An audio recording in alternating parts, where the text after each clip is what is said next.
এই রান্নাটা হয়ে গেলেই সবাইকে ডেকে খেতে বসিয়ে দেবা বৌমা। আচ্ছা মা, ঠিক আছে।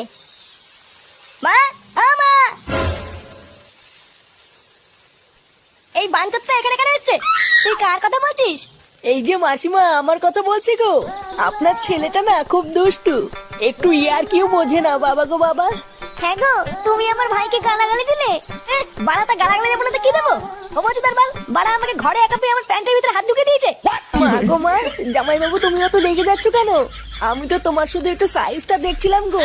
সাইজ ছিল হোম তার বাল, বাড়ি গিয়ে বাবার সাইজ দেখবি যা। কি সব উল্টো পাল্টা কথা বলছিস তুই? যা বলেছি ঠিকই বলেছি। লেওরা আজকে প্যান্টের ভিতরে হাত ঢুকে দিচ্ছে, কালকে তো বলবে হালকা করে পুঙাও মেরে দাও। এই কি হয়েছে রে?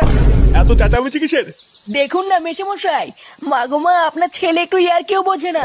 ওটাই আর কি ছিল বাঞ্চদ? দেখেছেন তো কিভাবে বলছে। দেখো মা, আমি কিন্তু বলে দিচ্ছি, এই চুদির ভাই যদি বাড়িতে থাকে আমি কিন্তু বাড়ি থাকবো না, বলে দিলাম। চোরে বাচ্চা, তুই ঘর থেকে বেরিয়ে যা। আমরা কোনো কাজকর্মের বেলায় নেই, কোনো রোজগার পাতি নেই, আবার বড় বড় কথা। ও বাড়া, মায়ের থেকে মাসির দরদ বেশি, তাই তো? বাড়া এখন তো দেখছি আমার থেকে এই বাড়িতে হোমোচোদার দাম বেশি। লেওনা যেদিন এই হোমোচোদারা তোমার ধুতির ভিতরে হাত ঢুকিয়ে নেয়ানারি করবে সেদিন বুঝবা বালের এই বাড়িতে আমার কোনো দামই নেই।